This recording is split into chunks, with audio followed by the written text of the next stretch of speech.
I had a really great beginning with Mike, but I also met other people because of him. Once we went to lunch, he said, "You have to come with me. I'm having lunch with Paul and Paul, Stephen, and Carl. Paul, Stephen. I'm seeing Paul, Stephen, and Carl for lunch."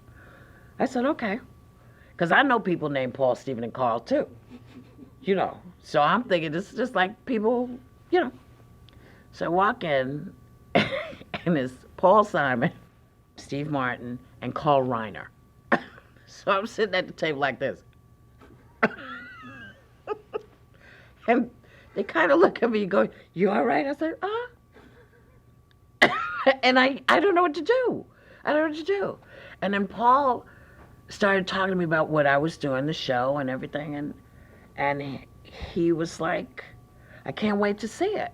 It's like, "Oh, okay." So opening night, Simon and Garfunkel are at the after party. Oh, it's insane. It's insane. And Paul Simon's talking to my mom, and I walk over, and he's saying to my mother, "Listen, Artie and I didn't have as much fun as we could have had with our success. Encourage her to enjoy everything that's happening because it's all brand new and she should have a good time. Tell her it's okay." So I said,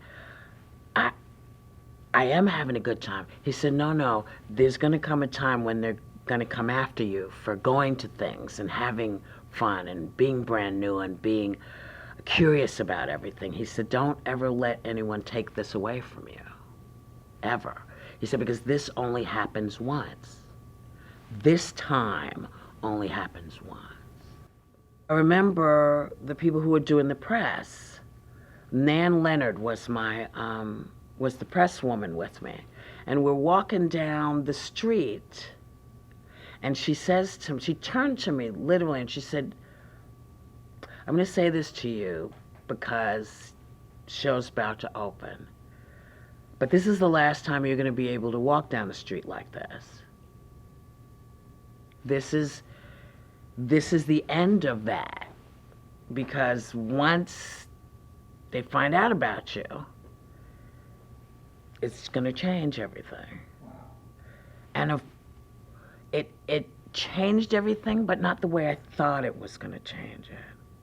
Because I thought, because when you're starving artist, you say to your friends or whatever, whoever makes it first brings everybody else through. Like, we want to go over here and have lunch, or we want to go do this, and whoever makes it arranges that.